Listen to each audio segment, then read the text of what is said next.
Hi everyone, welcome to the Huddle. I'm your host, Maia Perez, and joined with me is Kyle Sparrow and Nathan Olsen, our NHL Stanley Cup Finals insiders. Guys, what did you think of Game 3? I was not Wow. expecting it. Yeah, I'll I put it I that agree. way Yeah. because I saw two close games and I was thinking, oh, okay, game three is going to be similar. Um, and the Oilers just, put it bluntly, shit the bed. Right, literally. I don't know what they were doing. I don't know who, I don't know what their coach said to them, but that was probably the most abysmal display of hockey I've ever seen in my entire life. Yeah, I think to best sum it up, I actually have a quote from Stuart Skinner, the Oilers netminder. He said, "We ended up playing how Florida wanted us to play." We were talking about in the last episode, Kyle, about how the Florida Panthers can get ratty, and that's exactly what they did. They burrowed their way into the Oilers' minds, and I Yeah. mean, just was in there since puck drop. Really. Yeah, I mean, we literally touched on it. We were like, yeah, we can like they had a strong game one, and even game two was strong. Mhm. But you can't let Matthew Kachuk and the Panthers get in your head because this is what happens. This is Absolutely. quite literally the definition of what the Panthers do. Yeah, There's no way around it. the Panthers won 6-1, and mostly, in fact, because they won the penalty battle. I mean, there's no surprise here. Not including, or sorry, including just all penalties that the Oilers took, including like fighting and 10-minute misconducts. There's 21 penalties for 85 minutes for the Oilers. But I Um, mean, it was like a line brawl at the end yeah, too. there was. Like there was There literally there a was line brawl. there was a moment where multiple people dropped gloves at the same time and said, "Screw it, we'll go." And the funniest thing I think was the Panthers were kind of laughing through it all because they were up on the scoreboard. I mean, at the end of the day, that's really all that matters, and that's the kind of what the Panthers were thinking. It was like, "Oh, we're in there now." Now, as we've said before, the Oilers can rebound pretty nicely in affairs like this, and they have all season long. It's just going to be a matter of I know the Panthers are going to come out in tonight's game and do the exact same thing. Will they be able to counter it and not let them get overwhelmed like they did on Monday? Yeah, I think penalties were a very big factor in that game, as well as just sloppy defense. You saw the Sam Bennett breakaway goal, Mm, just horrible, horrible, horrible defense. Giving it up in your on your own blue line, it was kind of like, what are you doing? And then hmm Trent Frederick just out of frustration, just cross checking and Bennett, Yeah. and then that's what started that whole entire line brawl I sequence was noticed that frustration. throughout was that the Just Oilers were like just throwing cross checks for no reason and like right in front of the refs too. They weren't even like behind the play or like in any scrums or anything. It was literally just bam, just because I don't like you. Like, at least if you're gonna do it, at least try and be like, "Oh, it was an accident." He literally Yeah. broke his stick on his back, like he quite in front of the bench too. Yeah. And That then also there was another cross crazy. check towards the end of the game. I'm not 100% sure who did it, but the Florida Panthers player fell to the ice and Evander Kane came skating by and like tapped him in the face with his stick. And then Evander Kane got thrown out of the game. There was like 6 minutes left in the game. Like the game was already over, and the Oilers were just doing some crazy stuff. I guess just to try to injure the Panthers players. I mean, I obviously don't want to speculate for what their reasons for taking these penalties, but that's what it looked like to me sitting at home watching the game.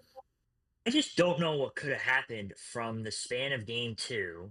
Mm, Like, yeah, there's a travel day, so what? yeah, But I 6-1. Like, we gave our score predictions. yeah. We were like, "There's no way that there's." I didn't think a single game in this series would be a blowout, No, but I agree. There's probably so many factors that went into this. You could say Florida going home, and Florida does have a very good arena, very good crowd. They're probably loud, but then Oilers have it as well, so it's like it's not that much difference. Um, There must have been something said or done on the ice during game two that just kind of stuck with the Oilers, and then maybe getting down kind of early. They took a lot of stupid penalties in the first, and then from there just kind of spiraled out of control. They were already down, I believe it was 2-0 at the end of the first, and at that point, I mean, it's not impossible to come back, but then you keep taking penalties, and then frustration builds up, and then you start taking even stupider penalties. Then you start taking those cross checkings, high sticks, a lot of stuff like that. I think Stuart Skinner took a delay of game by flipping the puck over the boards, which you're the goalie. Like, come on now, like what are Silly you doing? mistakes. I think what it's going to come down to is yes, this game, the Oilers just needed to be a wash. Like they literally just need to forget about it, move on to game four. And I think Panthers are firing on all cylinders. I mean, Yeah. Brad Marchand, who they got this season, is literally one of their top players at the moment. That Mhm. dude, I don't personally like Brad Marchand, but he fits perfectly in that team. Fits Yeah, perfectly on that line, and he's had playoff experience, and he's really yeah, showing it. As well as you see guys, it's next man up in the playoffs as always. But right. the Panthers, it seems like we were talking about depth scoring from the Oilers.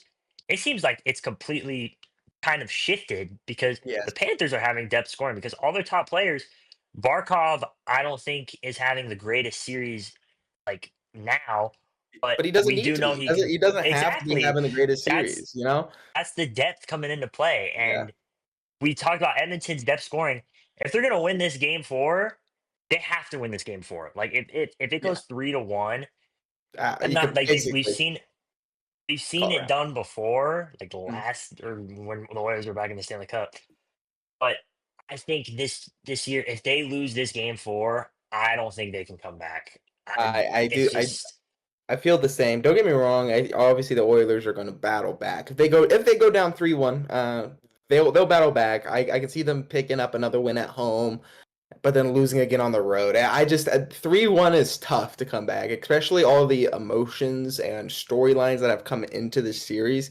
Uh, it's hard, and I think a lot of people don't really think about that when they are watching the Stanley Cup playoffs. Is that there's so much media attention and focus outside of the sport looking in. I mean, in the time leading up to the cup, once we have our matchup set, you get kind of a personal deep dive of each of the star players, and you hear all their media presence, and just like the Oilers want nothing more to win this cup, but Florida's just like, we've been here, we've done this, we're going to kick their asses a second time, and they proved that in game three. yeah, Connor McDavid also, I think I was reading something here via like ESPN, and it was the first time since May 23rd that he had no goals in the series on 13 shots. Yes, he had a magnificent assist that Yeah. was probably the best assist I've ever seen, Yeah, it's crazy. but He had two really good assists in that game too. Yeah, it was. it's like when McDavid's not doing well, the whole team is at like a standstill, which is kind of why we talk about, oh, the Oilers aren't going to make the playoffs. Oh, they're not going to make the Stanley Cup final. Oh, they're not going to do this, this, and this. Because when McDavid is not doing well, he is the essential centerpiece. He's the franchise player, and you need him to produce. But at the same time, what I think is hurting them is that is their only. Draisaitl is just a cast member to Mm, McDavid. McDavid is the star of that Oilers team. Panthers in these playoffs, there's not really a star. yeah. Like you can make an argument for Barkov just in general. You can make an argument for Kachuk, but there is no star on this team You know what? in these playoffs I'm that has actually shined. I'm gonna counter that point. I'm gonna bring up the name of Sam Bennett. That dude has been a I would not stud. hate that. That dude, I mean, I believe he has 14 playoff goals right now. Honestly, because there's a lot of talks, and it honestly would be pretty funny if Connor McDavid were to win the Conn Smythe again and then lose the cup. But if the I don't, Panthers go on to dude. win this cup, and with how Sam Bennett's been playing, I think Sam Bennett might win the Conn Smythe, which I think is kind of crazy because he's Dude, up there in age. and then Brad Marchand as well, bro. Like after Yeah, that like game, he literally went from 20-1 to plus 370, the third best odds to win the Conn Smythe Trophy. oh my Like goodness. that dude, That dude's a role player, man. Like what Yeah. the hell? Oh my It's goodness. crazy.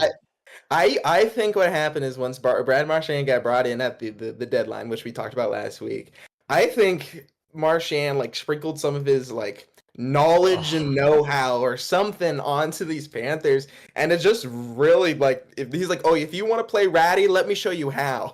And dude, they I can't stand him, man. I don't know. I don't know what it is, but he gets in my head. He is quite literally living rent free in my head, much like he Yeah, did for honestly, that's how freaking you know he's Olsen. good. Because sometimes I feel the same Oh way. Just man, when he's it's licking people's brutal. ears and stuff, like he's It's just like, oh my brutal. goodness. I'll be honest with you. With him on Boston, I was not a fan, but for something about him in Florida, kind of the same thing as like Tom Brady going from New England, very similar, going from the Oh Boston area, going down to man. Florida. It's just that these players just become way better. They are just have the sun, they're on the beach. I don't know. They become way more enjoyable. Maybe you add playoff hockey to the mix, and it's just like it's times 100 million. Like Brad Marchand come playoff time is like, forget the regular season. I'm gonna do more than what I did in the regular. He already pisses people off in the regular season enough. That bro does like 10 times that in the playoffs when it matters the absolute most. The most, And credit yes. to him, credit to that line Mhm. because Sam Bennett quite literally, as you said, he. I just when I said star player, you don't think of Sam Bennett as a star Exactly. player. No, You don't like absolutely.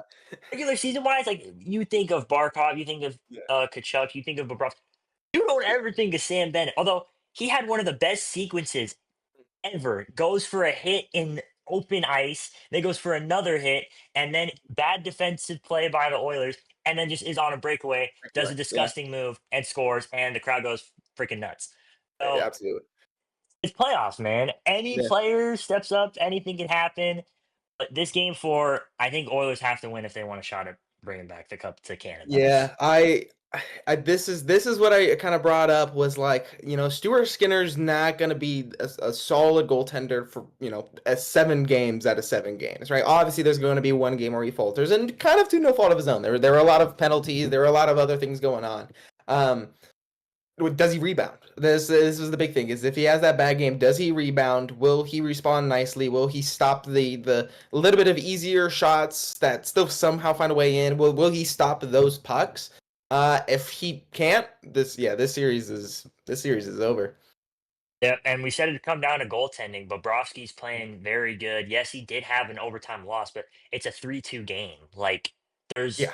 you go from 3-2 to 6-1, and you're like, what the hell happened to goaltending? Because Hmm. we talked about it last week. We were like, it's gonna come down to goaltending. And if Stuart Skinner does not rebound, there is a probable 0.01% chance that Edmonton. And with McDavid in a slump right now, it's looking very, very, very rough for Edmonton to win Yeah. this. It's so funny because we're saying like McDavid's in a slump, and he's still somehow just the best player on I the ice. It's know, it's but ridiculous. like his caliber, like we can Yeah. compare him to different players because he is just that good. But he Right. still is having an amazing playoffs.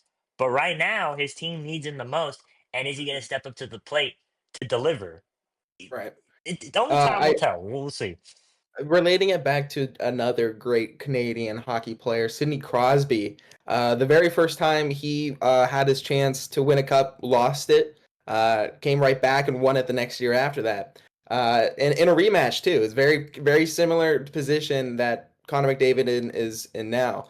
The thing is though, and this is just hypothetical, if Connor McDavid does lose again, does this diminish his overall success he's had in the NHL? Because I mean, at the end of the day, it's about winning the cup, right? You can have as many MVPs or as any scoring records you can, but if you don't hoist that silver trophy, does it really matter?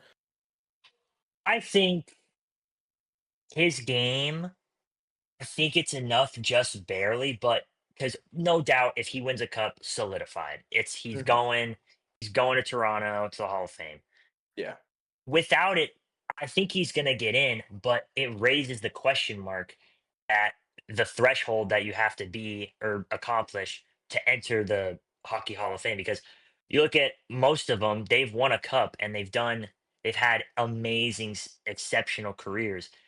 David has had a very, very good career. I don't think it's exceptional yet, but if Mhm. he wants to be an undoubted Hall of Famer, he does have to win that cup. But if he Yeah. doesn't, he will go into the Hall, I think, but there will be major, major question marks because they'll be like, "Oh, Yeah. he didn't win a cup. What's the real idea to get into the Right. Hockey Hall of Fame?" It's a good point. I mean, as we know now, there are people in the Hall of Fame that haven't won a cup, but also have changed the games in Exactly. dramatic measures. There's no question on when we say, and I think pretty much any hockey fan that watches is that Connor McDavid is the best hockey player on the ice at any given moment. Even when he's not 100%, he will still make a play around five players, two defensemen, and a goalie. It's just ridiculous stuff what he does on the ice.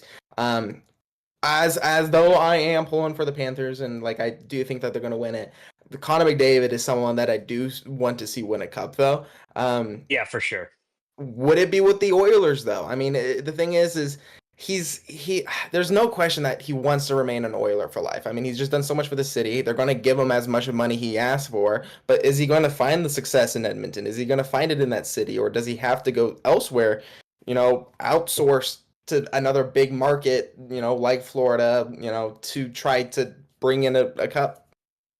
He's like as a Bills fan, the Oilers are literally in the past 2 years, they're literally like Josh Allen and the Bills. Everyone hypes them up going into the playoffs, and they drop the ball at the 1 yard line. And I think Connor Yeah. McDavid in this sense is like Josh Allen because you look at people were rumoring like trade talks Yeah. because we don't know if he's gonna win a Super Bowl in Buffalo. Hmm. God, I hope he does. But but it's kind of a comparison to that because Yeah. two superstars, the best, I'm gonna make an argument here, best at their position, and we're talking trade talks, and we don't know if they're gonna win a cup in their team that Yeah. drafted them. But I think this game four is just gonna decide basically what we just talked about for the last 10, 15 minutes. Yeah. So I hope that Edmonton bounces back. I would not be surprised if the Panthers take this one as well. Yeah, I mean, obviously, I have the Panthers, and I would not be surprised if the Panthers stole this one as well. However, and this is a little bit credit to the Oilers. I do think the Oilers will respond nicely. Don't think it's going to be another blowout. I hope not.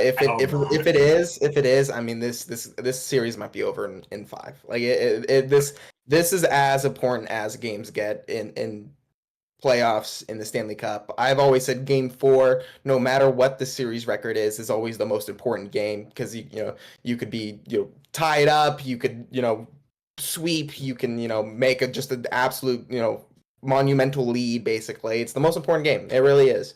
It's gonna be exciting to watch tonight. I can't wait. Yeah.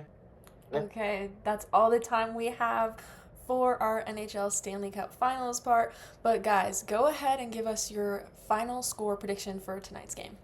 Kyle, go ahead. You first. Oh man. What did I say last week? I think it was like 4-3 You said or something like 4-2 that. Oilers, I think. You know what? I'm sticking to it. 4-2 Edmonton Oilers. Stuart Skinner, bounce back game, empty net goal. McDavid gets out of his slump. Boom, bam, bosh, dubs. Alrighty. Matthew Tkachuk hat trick tonight. You've been warned. Now I have the Panthers winning 5-3 tonight. Well, thank you for coming, guys. This was Kyle Sparrow and Nathan Olsen. Next up, we have Ariel Meza and Jero Guerra joining us to talk about UEFA Nations League semifinals and final. Jero, what did you think of the results? Yeah, it was action packed for sure. Obviously, we just got treated to UEFA Champions League final a week prior, and so to see that quick turnaround from some of the players that played this past weekend and the performances they put on, I was stoked to see that, and I think the performances, to answer your question, delivered in all aspects. What about you, Ariel? I mean, yeah. First soccer game I actually really watched in a long time, and the final was a great final. It was a great game between the two. It went 2-2, and then went to penalty kicks. Good performance from Ronaldo in Portugal. Spain put on a performance as well, but as we mentioned, Hero, Lamine Yamal, who's been in big conversations, kind of disappeared in that final game. Um, So what was your opinions on the final? Or actually, let's start. What was your opinion on the semifinals beforehand? Uh, it was Portugal, Germany, right? Yep. Portugal, Yeah. Germany, and So then was Spain, France. in France, yeah. I'll get to that in a second about Yamal, but yeah, like, to start off, like you mentioned, the semifinals, some solid games. Germany, Portugal was up first.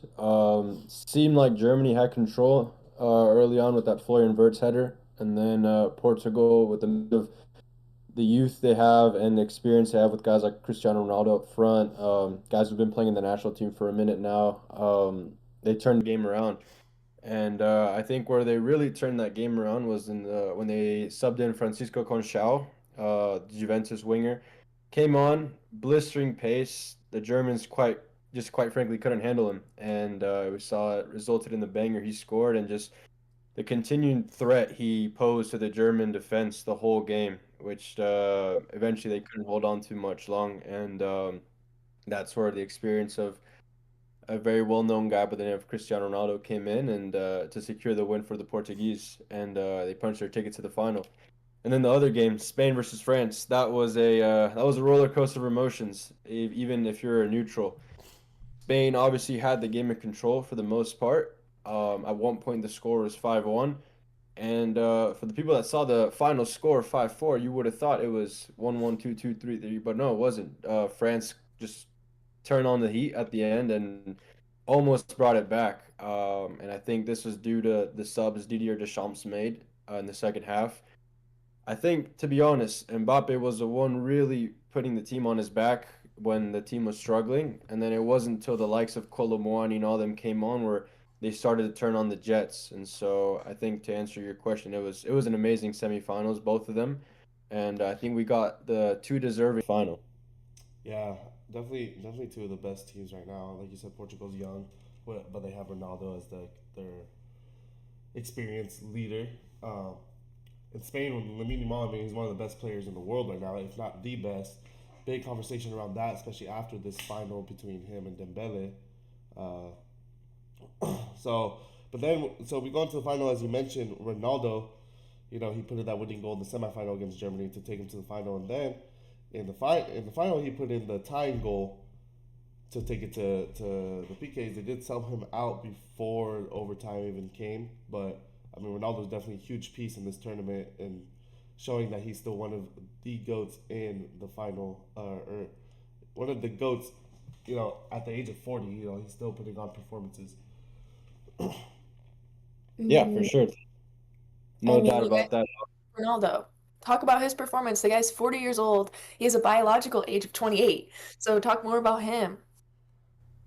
Yeah, Cristiano Ronaldo is still doing it, right? Even playing in Saudi Arabia at Al Nassr. People seem to just write him off when he sets foot in the Portugal kit, but he showed otherwise this past weekend. I do believe he was a big part in the turnarounds the team had in both games, and yeah, you can't take it away from him. Whether you're, I think it's first off, I think it's a childish conversation when people Yeah, talk about Messi versus Ronaldo. I think I've always been one of absolutely. those guys where you could pick one. Obviously, we all pick our teams and favorite players, but it may sound corny, but just appreciate both of them, man. I mean, they're already at the end of their careers, so if you didn't appreciate them then, at least appreciate what they're doing now, especially Ronaldo at the age of what he's doing. So Right. I think to answer your question, he was a big part in, or probably one of the biggest parts in Portugal's triumph this weekend, and I think they played it smart all in all ways, and so subbing him off to bring on the likes of Rafael Leao, Gonçalo Ramos, younger players with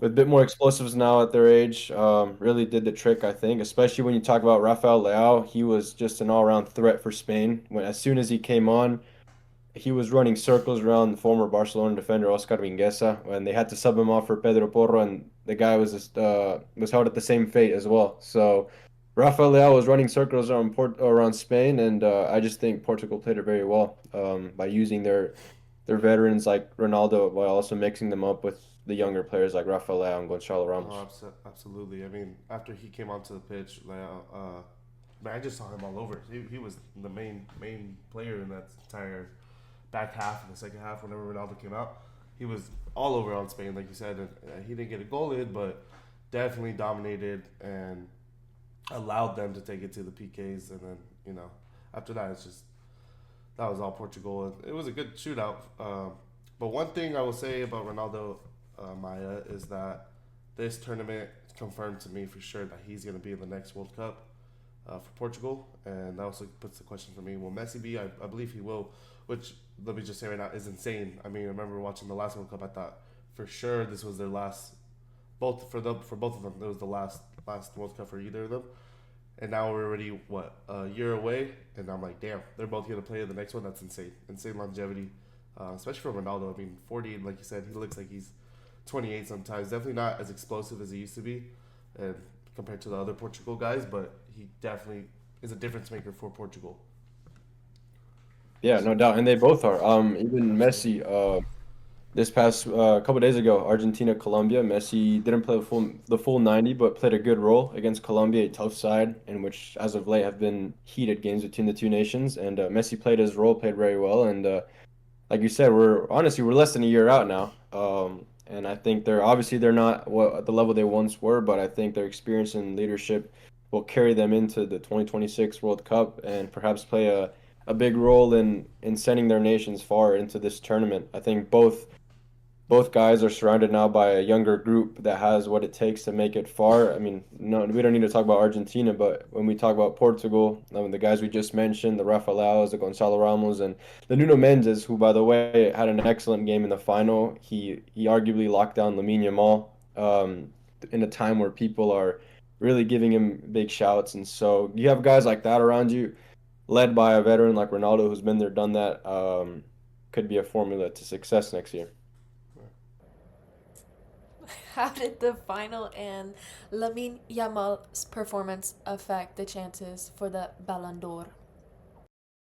That's an interesting one.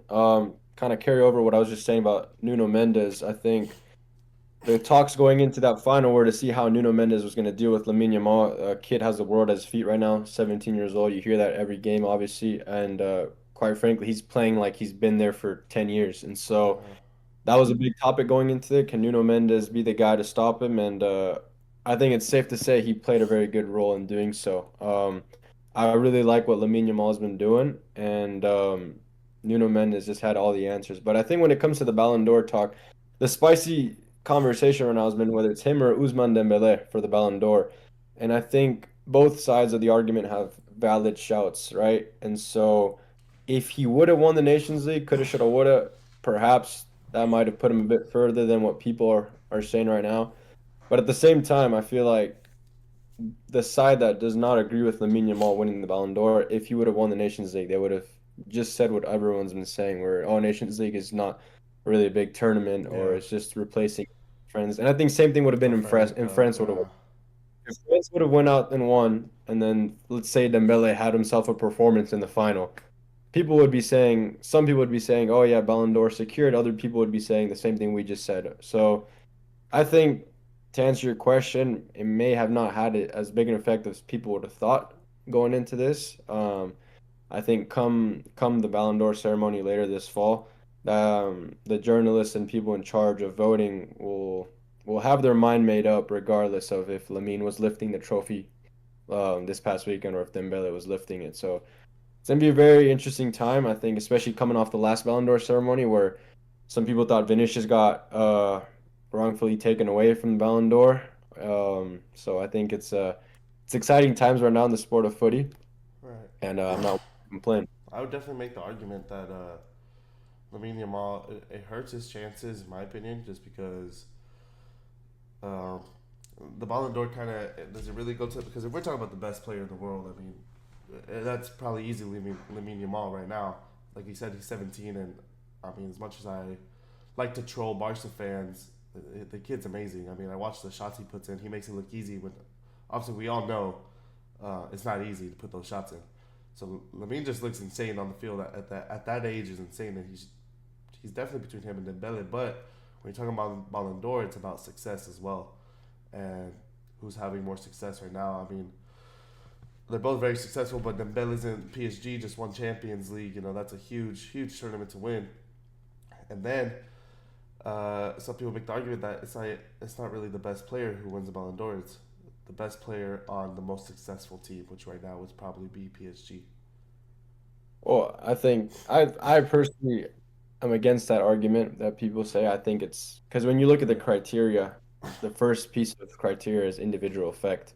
And so I think you necessarily don't have to be the guy winning the Champions League um, to be the winner, because in that case, if we were to go off that on paper, I know it's might be a bad example, but then you would say a guy like Donnarumma is ahead of Lamine Yamal just because he won the Champions League. You know what I'm saying? Right.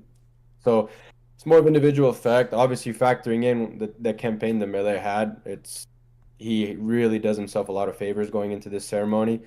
But I think it's a bit closer than what people will think. But I also think you may be missing out on a guy like Rafinha, who had an amazing season. Absolutely. People say Lamine Yamal might have not even been the best guy on Barcelona this past year. Rafinha, when you look at a guy like Rafinha and the turnaround he's done, scoring on Madrid like he's been doing, showing up in the big games. If it wasn't for him, Barcelona probably wouldn't have made it as far as the semis in the UCL. Um, so there's arguments, right? There's arguments. We could see a winner come out of left field like a Rafinha. And then there's longer shouts, so I think it's gonna be very, very interesting to see what the journalists are, like I mentioned before, the journalists that are in charge, how they see it. Obviously, journalists from all over the world, so they have a bit of a different view than each other. So last year they declared Rodri was the favorite. I mean, was the winner, and even though a lot of people thought Vinicius was gonna win it, and this year it looks like we have on paper looks like we have two guys that are in the lead. But we could see a guy come out of left field and win it like Rafinha. Yeah, absolutely. And I mean, just to get back to the Nations League final real quick. I mean, Portugal definitely shut down Lamine Yamal, which is rare to see recently. I haven't seen a lot of games where he's kind of just ghosted like that. He made a lot of little mistakes, costly foul at the end, almost. I don't think it affected the game too much, but it could have gone really, really bad after that foul. I think it was on Leao too, right? He kicked him in the leg, right? Like barely touched his leg as he was running, but almost gave a free kick goal away from that. Um, I don't know. I think obviously, like you said, I think the fans are gonna run with it, saying, "Oh, he's not Ballon d'Or winner. Like he shouldn't win just off this one game," because that's how fans are. They like to hate a lot. But as you said, I think the journalists, who hopefully have a less biased view and aren't so swayed by one game, so it definitely is close. But that game, it was something I haven't seen from him in a while. I think it's just very, very well played from Portugal. I mean, I Right. think when you know you're going to go up against a guy like him, I'm not going to necessarily sit here and tell you he ghosted the match. I just think Portugal did a very good job at marking him, putting a guy like Nuno Mendes. And when he did get maybe past Nuno Mendes, he had to go against Ruben Diaz. Like there was just, he touched the ball and there's someone on him right there and then, Or three people so on I him, think yeah. it played it very well. And I think that's more. It's not so much, oh, Lamine didn't do jack. He was ghosting. It's more, hey, let's give a round of applause to Portugal and the way they controlled that and how they managed a situation like that going against a young talent like Lamine Yamal. Yeah. So who do you have? Do you have a personal opinion on who's gonna win the Ballon d'Or then? That's a tough one. That's a very tough one. I think, look, we're in June, right? Right. So the Club World Cup's coming up, and they're gonna factor that in. And Lamine Yamal is not participating in the Club World Cup. So if PSG go on a crazy run, but more importantly, Dembele stands out, um, that I think that could maybe lock it in. Um, if they don't go on a crazy run, and maybe Dembele, not saying he has a forgettable performance, but maybe just doesn't stand out, then it's still kind of in the air for me. And I wouldn't really have a favorite if you held a gun to my head. But no, who do you have going into the ceremony? I think right now Dembele, just because I said, I mean, personally, I do think some of the choices are a little iffy. Like I don't agree with them, and I think it's because they kind of do end up choosing a lot of times the best player on the best team who's having the most success. And if we're talking success right now, I mean, Champions League's I think the biggest trophy you can win. So besides the World Cup, and obviously World Cup's next year. So um, for me, definitely, I think Dembele's in the lead right now. But if there's anything Lamine Yamal could do between that time, I guess it really is up to Dembele's performance, like you said, in the Club World Cup. But Yeah. yeah, I think for me it's Dembele. But Rafinha, like you said, is someone we shouldn't be forgetting about. I mean, I know he's playing next to a 17-year-old who's getting shouts to be the next GOAT, but Rafinha's had an amazing performance this season as well, and a huge factor for Barcelona's success. I'll tell you this, and I do think there's gonna be some journalists come are gonna give Rafinha first place votes. Like I don't think it's gonna be an awful lot of surprises in that aspect. And unfortunately for Yamal, I mean the timeline is from August from that 1 year to July of the next. So I mean he's really done basically with what he can do to. So I think it's like I mentioned. I think it's if Dembele can go out this summer here in the States and put on a show in front of the fans that'll turn up to the Club World Cup. You could probably lock it in there. If not, I think it's still um, a big thing to see. Well, thank you for coming on and discussing the UEFA Nations League, the Ballon d'Or, Cristiano Ronaldo, all these people. I appreciate the ball knowledge you guys hold, and thank you for coming on today. You're welcome. Thank you for having us. This amazing episode, we have my faves Johnnie Graves and Jordyn Rivera joining me and Ariel to talk about this upcoming season of the NFL and which team will take the crown in the NFC East. Will it be the Eagles? Will it be the Cowboys? Will it be the Commanders or the Giants? Guys, what do you think? You know what I think. Come on. Next person. All right, let's start with Johnny. Let's see, Mr. Champion himself, right? Let's see. So, what are you going to say, Johnny? I mean, king me first off. I think going into this season, the Eagles have the gauntlet, right? When you're the best in the league, you're gonna play the best in the league. I think if you look at our schedule going into this season, um, we have to play Cowboys off rip. So it's FNTA, or I could potentially see the Cowboys getting that upset. I think we have to make sure throughout the whole season to not have any hangover. I also think this year there's going to be a lot of young guys that are now going to have the opportunity to play and have to play really well very fast. If you look at our outside cornerback position, it looks like Keely Ringo is opposite corner of Quinn. We still got Cooper DeJean back there. We still got Quinion. But then also at the safety position, Andrew Makuba, our second round pick that we got, he's going to have to replace CJ Gardner-Johnson. And then on the defensive line, had both Bryce Huff leave, Josh Sweat leave, Milton Williams leave. There's going to be a lot of rotation and a lot of guys that are going to have to replace the dudes that got paid last year.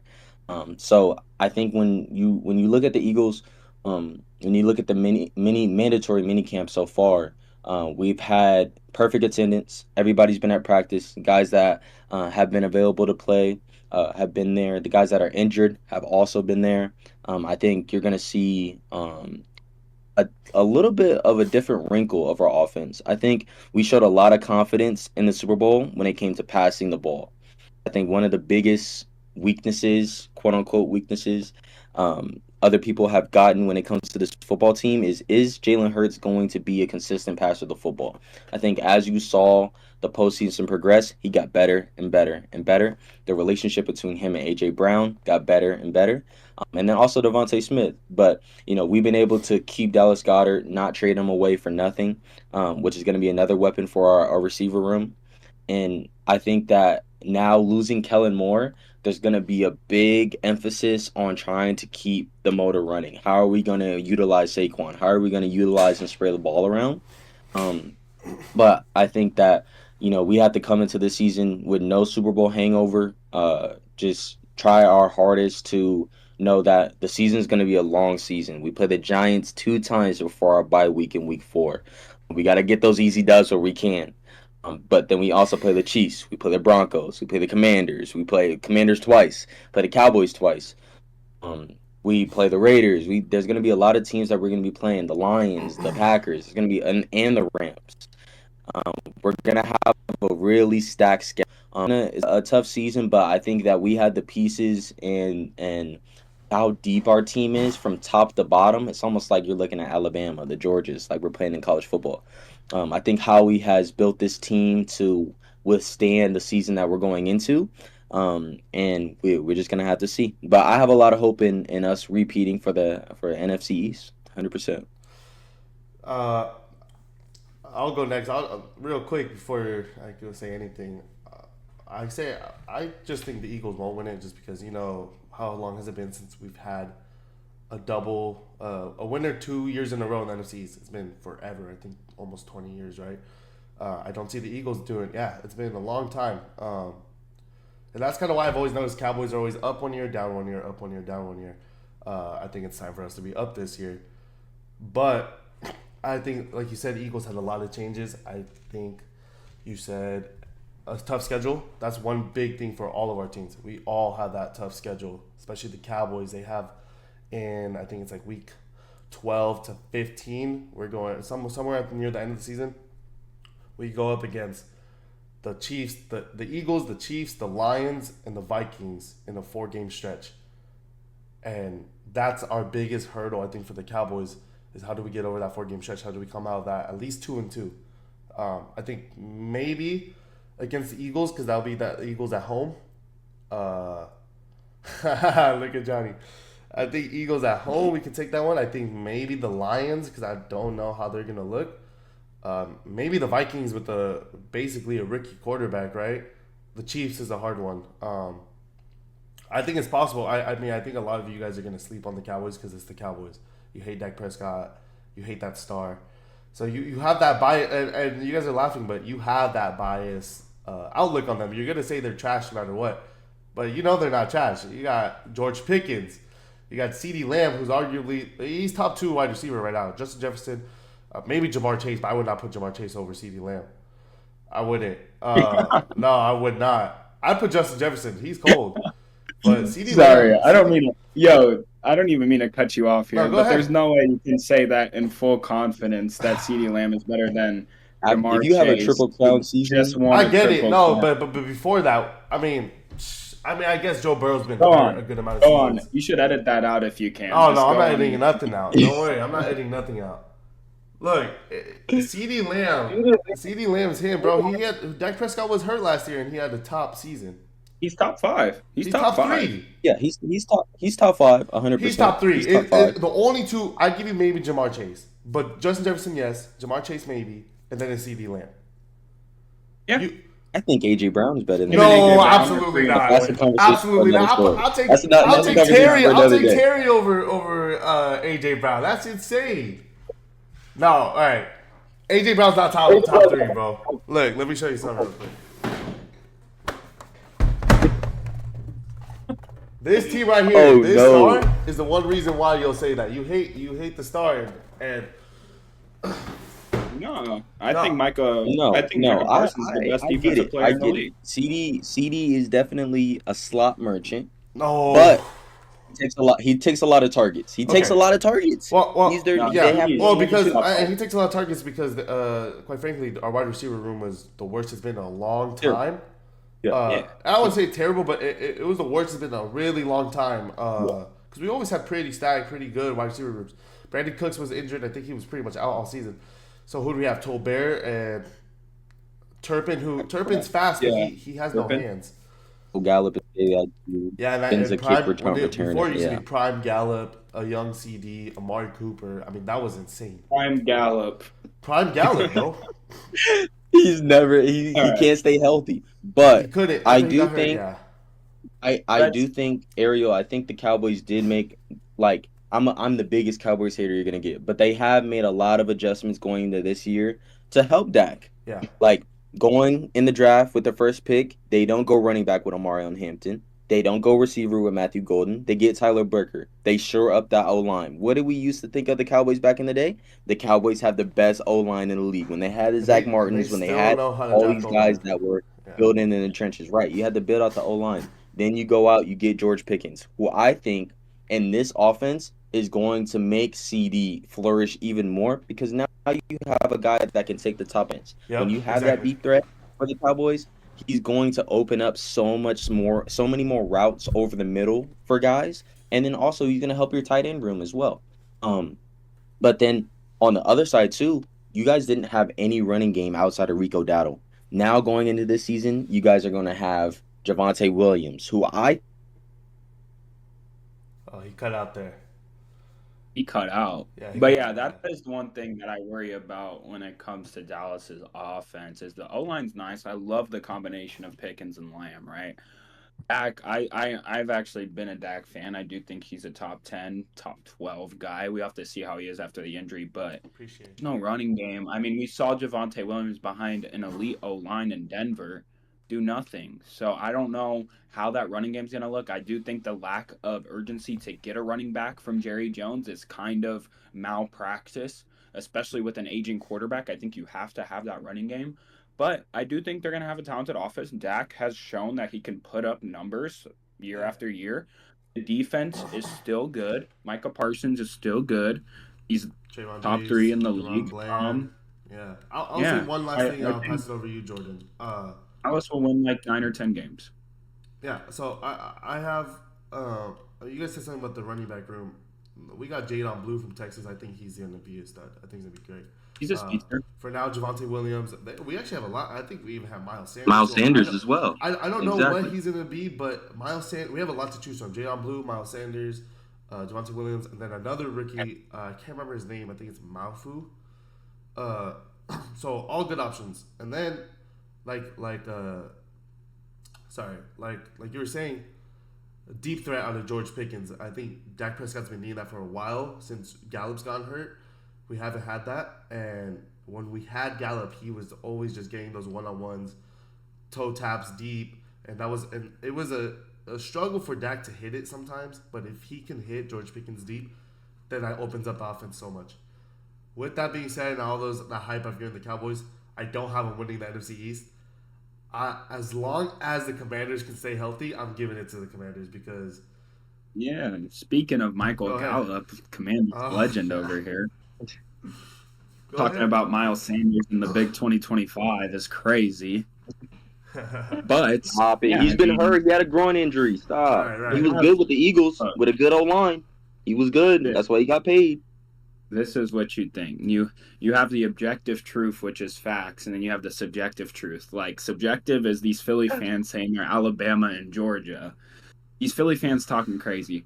Only one team in this division has a quarterback that can lead and carry a team. Only one team in this division has a quarterback that's top 6.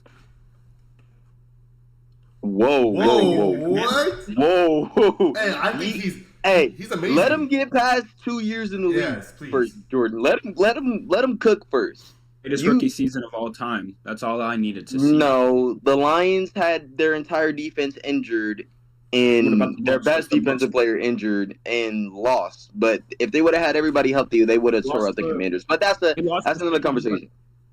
Yeah, no. The Eagles are a great team. They did lose a lot of pieces. I think I believe what the Commanders went out and did in the free agency, did in the draft is build a team that can compete with the Eagles.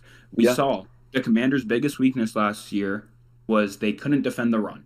That's why you saw Saquon Barkley run all over them. That's why you saw Jahmyr Gibbs, even in that divisional round, he ran all over them.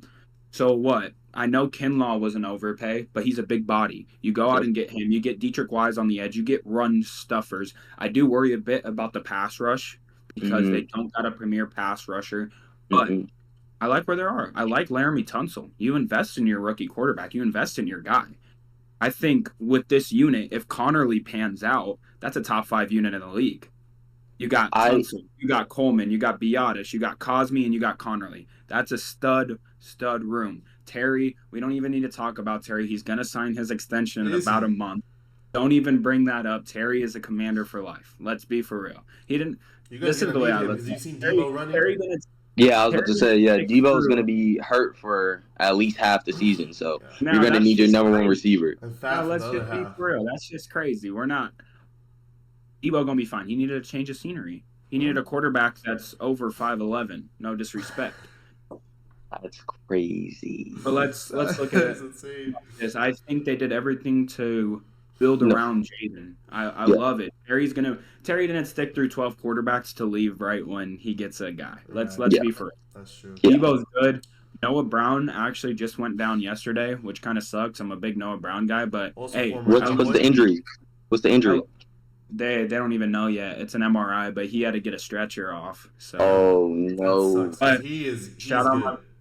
my shout out my boy Hail Mary, one of the best moments of my life. I'm just playing, but no, yeah, I like where the offense is at. I mean, I think Luke McCaffrey, people forget about him. We drafted him in the 3rd round last year. I think he can really, he's a crisp route runner right in the slot. Jalen Lane, rookie out of Virginia Tech, he's a speedster, take the top off. Yo. I do worry a bit about our running back sometimes. B-Rob, I do like B-Rob, but he is very injury prone. And you could see last year before his injury, he was actually having a really good 5-week stretch from week 1 to week 5. But he's just so big that when he gets these lower leg injuries, you could see the effect it has on him. He already doesn't have a lot of speed. So when he has these lower leg injuries, the speed is nowhere. I do like Austin Eckler as a change of pace. We drafted a rookie in the 7th round out of Arizona, Ja'Cory Croskett Merritt. He's going to be a stud. Just wait for it. But no, I think roster-wise, I think the Eagles are still the best team. NFC East roster, top to bottom. Like I said, I don't know nobody if else they're the in best the- roster-wise. I definitely think. I think we're the deepest. I feel like outside of I was gonna say corner, but no, I think at every single position group we have the best offensive line in the league. Outside of maybe receiver, we could be a little bit diva-ish. Let's see what happens with Jair Corner? Alexander and where I Jair. like Washington's corners over Philly. Keely Whoa, Ringo. what? What? We got Marshawn Lattimore. We got Trey Amos. Hey, Oh, that's okay. not bad. So You got Mike okay, so Sneedy. one of those Steamer still. one of those guys is a rookie. Number 1, we don't know what he's gonna do. Number 2, Marshawn Lattimore, he's a Don't little say washed. washed. Outside of a couple Don't say Mike the W Evans, word. Don't say the outside of a W word. couple Mike Evans dust ups, I don't Don't say really the see W much word. out of Marshawn Lattimore. And on top of that, when you're having to play CD Lamb, AJ Brown, Terry McLaurin, he's on his He team. faced Mike Evans and Julio Jones his whole career. Yeah, but why would the Saints give that dude away if he's that guy? Why would they The give him away? Saints are negative $40 million in cap, and they need to rebuild. They don't have That is talent true. on their roster. They do need to rebuild, but they're Give 'em a middling. third. They're Give 'em gonna a want to third. they're gonna want to reset and do all that thing. But I think talent wise, I think Philly has what it takes to double up this year. Again, like we said earlier, the schedule is ridiculous for all the teams in the NFC. Yeah. And we haven't even brought up the Giants. Like there could be scenarios where the Giants steal a game or two against any single one of these teams. If they're not playing right in the right week, if dudes get injured, like there's a lot of scenarios where I could see them kind of creeping up and winning 7, maybe 8 games. Yeah, I this wouldn't year. say the Giants are a bad team, a free win No. anymore. I mean, they It all went depends off on Russ. in the draft. All depends on their quarterback. All Yeah. depends on It how all Russ- exactly. It all runs through their quarterback. Whether they Yeah, let yeah. Jackson Dart run, or they Yeah. let Russ cook for a little bit. I think ultimately their cap and their ceiling as a team goes back to quarterback. They have Malik Neighbors. They have a dominant or defensive line. They're gonna have Brian Burns. They're gonna have the second overall pick or third overall pick. I'm sorry, and Abdul Carter. They're gonna have Kayvon Thibodeau. They're gonna have guys that are gonna be able to get after the quarterback in a division where you have to get after Jalen Hurts, Dak Prescott, and now Jaden Daniels. But I think that what have we seen for the Giants has honestly been like what you've seen from the Knicks. You've seen them be pretty these last couple of years and last couple of seasons, but they're starting to get back to where they were when they were winning championships with Eli Manning, which is we're going to win in the trenches, and that starts with their D-line. So we'll see what they do this season. I think they did a lot of good things. Getting Javon Holland, getting Paulson Adebo, shoring up that secondary. You didn't even mention the player on their defense, the second best defensive tackle in the league, Dexter Lawrence. He's scary to go against. But their offensive line is still kind of putrid. Mm-hmm. Hopefully Andrew Thomas can be healthy because he's a big part of that offensive line. You could tell how much they miss him when he's not out there. Yep. Malik Neighbors, but you don't really have a weapon outside of Malik Neighbors. I mean, Nope. Darius Slayton, Wandell I'm not- Robinson. but Mm. I do think they'll be last, but I think they'll steal a game. I think they could steal a game against Washington. They always seem to do sometimes. I think they could steal a game against any NFC East opponent, honestly. Yeah. All right. Yeah. Before we finish, I want to go one by one. How do you have the 4 lining up at the end of the season? You want to go first, Jordyn? Yeah, non-biased. We got Washington at number 1. No, seriously, I really genuinely believe that Jaden Daniels is going to be in the MVP conversation. He's a talent. Everybody thought he was a runner. Nah, he's a thrower. He's a passer first and a runner second. That's the biggest thing about him. People thought he was just going to be another RG3. RG3 couldn't throw. He had a crazy arm, but he wasn't accurate. I could get in all in that. I'll be saying, hey, I think the Commanders will win this division, and I think it will be a split. It's going to be a tiebreaker with the Eagles. They're going to have same record, 1 game off. It's going to be close. I got Dallas 3, New York 4. But I do think Dallas will sneak into the wild card. I think there will be 3. I think all 3 NFC East teams can make the playoffs. I agree. For me, I'm gonna have to go. Champions until they're proven wrong. I gotta go champions. So Eagles are gonna be at the top. I have Commanders going second. I got Cowboys going third. Like you guys said, sneaking into the wild card. I do, as much as I hate the Cowboys, I do really like what they did with this team.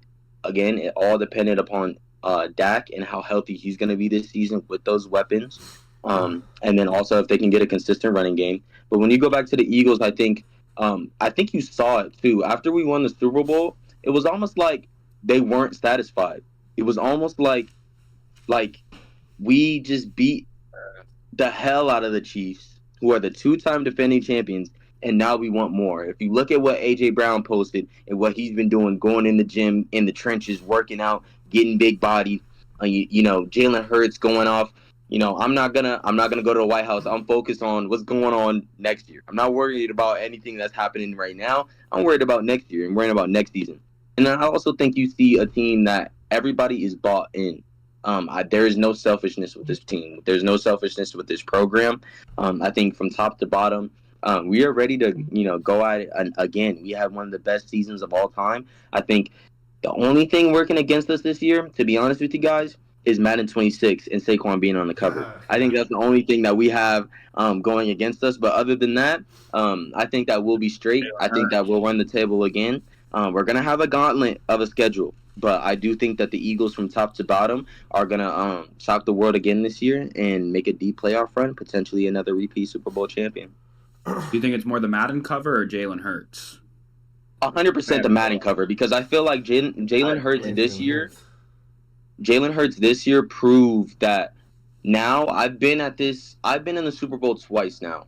I lost my first one. I won my second one. I've shown people that I can be a consistent thrower of the football on top of using my legs. I think that is the biggest change. I think last year when we started 2-2 in the season, I think that there was a moment where, what are we going to lean on? We had to lean on our running game and our O-line. That was a big reason as to why we didn't pass the ball as much. Now who is our offensive coordinator? The guy that ran our passing game coordinator, who's been a part of our program for the last 3 years. And on top of that same guy is now going to be able to call plays for A.J. Brown, who had 1,100 yards last year and missed 4 games. If he would have been healthy those all throughout the season, he was on track for getting another 1,700-yard season from what we saw from him in 2023, where he had 1,700 yards and 10-plus touchdowns. So I think now going into this year, I think Jalen Hurts knows that the target is on his back, and he loves it. The dude is ready. He's ready to go. He's locked in. And he's going to have to play that good because we play a lot of good teams and we can't sleep on any given Sunday. We can't. Yeah, before people clown me, I'm just joking. I know Jalen Hurts top 10, but Jaden Daniels is more talented. But yeah, let's go on. I would agree. He's more talented. Not proven, but more talented. I mean, if I said the same thing about Dak Prescott, though, it'd be an issue. But let's be for real. You take Saquon off that team, they're not They're not winning shit. Sorry for cussing. They're not winning shit. I think you could put Austin Eckler in our program, and we could still get the same production. No. We move people around. Ariel, Bro. I think Saquon's That's that different, Philly though. propaganda. I That's don't that think Philly so. propaganda, Ariel. I think outside of Chiefs witchcraft, I think we have 2 Super Bowls under our belt right now. We were up in that Super Bowl a couple years ago. We just let them come back and we couldn't finish the job. We weren't ready. We weren't ready for that moment. But I think that Saquon obviously took us over the top. He was that juice that we needed. And like you were going back and pooping a little bit on Miles Sanders earlier. Miles Sanders, He was a Saquon beast. Barkley. Not in the big 2025. At the time, Miles Sanders was a lot better. Yeah. But then also within that we had DeAndre Swift as well, and he was able to get paid with the Bears because of our O-line. So I could run behind Jason Kelsey and Lane Johnson. Don't put me back there. I'm getting at least 500. Hey, you getting at least 500, bro. You getting at least 500. 16 games, give me 10 carries a game. I'm getting at least 500. Also, don't sleep on our white boy Will Shipley. We had to let go of Kenny Gainwell, but Will Shipley's that. We got 3 of the best white boys in the league. We got him. Cooper DeJean, Reed Blankenship, and Will Shipley. I'm telling you, and Dallas Goedert. Don't forget. And Dallas Goedert. I hate Dallas Goedert with a passion, bro. None of them compare to Luke McCaffrey. Oh my god. Okay. Anyways, for my 4. Look, before I say anything, I will say I 100% believe the Cowboys can win this division. Making that face. 100%. I believe they could beat the Eagles easy and the Commanders, but it's up to staying healthy and if the Cowboys connect. One thing I really like, which I think a lot of people hated, including me, was our head coach hire, Brian Scott hire. I wanted someone else. I didn't want someone in the organization, but after seeing videos, I think he's brought a chemistry to this team I haven't seen in a really long time, or ever, to be honest. I mean, I've only grown up with Jason Garrett and Mike McCarthy, right? So I'm pretty excited to see how he coaches his team, how the team comes together under him. Right now, it seems like George Pickens and Dak are connecting a lot. George Pickens and CeeDee Lamb have been a great connection, getting along really well. So I'm excited. I think it's about staying healthy, though. I think that's with any of our teams, any or 3 of our teams, right? I would hate to see an injury with any of us, but regardless, I think I'm gonna go Commanders 1. I think Jayden Daniels, as long as he stays healthy, once again, he had a great rookie year, like you said, one of the best rookie years ever. Not one of. But go on. Oh, this dude is crazy, dude. This dude is crazy. No, he did have an incredible rookie quarterback. NFC Championship in his rookie. Yeah, I mean, not one of. Yeah. That's all I'm saying. Not one of. Ruined it, right? But we'll see if he has a CJ Stroud sophomore slump. But no, they've gotten him. The thing with CJ Stroud, he had no offensive line. And I hate to prey on someone's downfall, like, oh, they're gonna be bad this year, or injury, or whatever. But that's something I kind of feel in my gut. I'm like, I don't know, sophomore slump. I don't know. I don't know. Aura between Stroud and Daniels. Daniels just has so much more aura that a sophomore slump is possible. Stop it! No, don't stop. Stop right, it. I'm joking. That's not even ball knowledge. I'm joking. But I'm gonna put the Commanders only because if they stay healthy, I think Jayden Daniels is him. The rest of the team, honestly, I don't think is better than either the Eagles or the Cowboys roster. But 100%, I agree. But I like Jayden Daniels, and I don't want to seem like a biased Cowboys fan. If I want to be a little biased, I put Cowboys. I don't think the Eagles will repeat just because I believe double winner. It just hasn't happened forever. I don't see it happening. So I'm gonna put Commanders, and then I'm gonna put my little bias in there. I'm putting Cowboys second. I think it's gonna be a tiebreaker with the Eagles. It's gonna be one game or the same exact record. I'll put the Cowboys second. And then I'll put the Eagles. I think they're gonna have an off year. I think they're gonna have a bad year.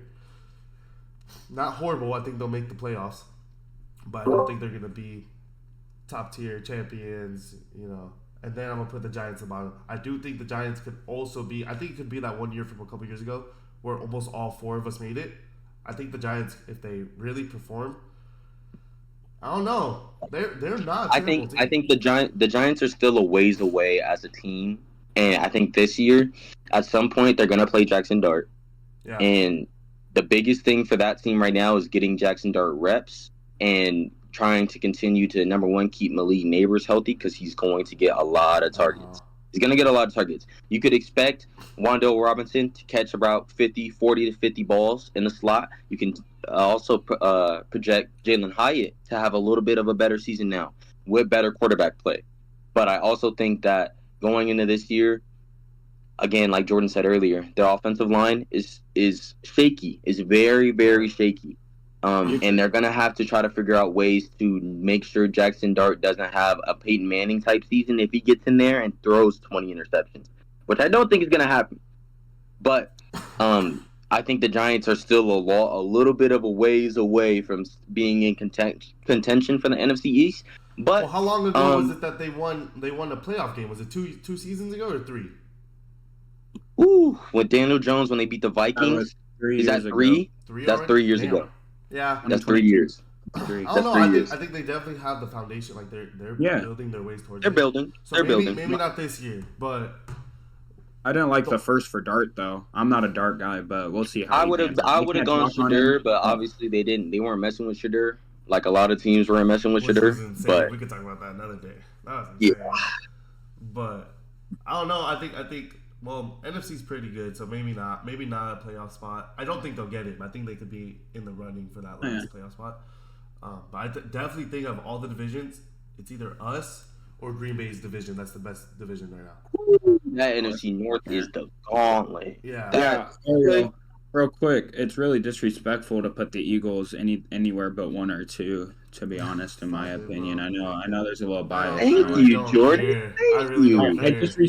I just respect the Eagles because I'm a Washington fan, but like I do have to respect what they have because they are. You guys will disrespect the Cowboys more just because it's the Cowboys. Stop it. I think honestly, I'm giving you a little gift by putting the Commanders 1.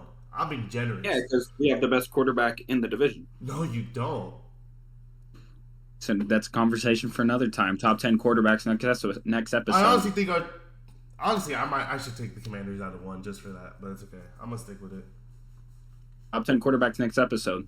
Stay tuned. Let's do it. All right. Well, thank you guys for coming on and sharing your most unbiased and biased opinions and your teams. Johnny, Jordan, it was great having you guys on. Thank you to all the guests that we had on the show today. Make sure to tune in to the show next week, the Huddle Official on YouTube. Make sure to follow all of our socials. It's in the description down below. I'm Maia Perez, your host. See you and goodbye.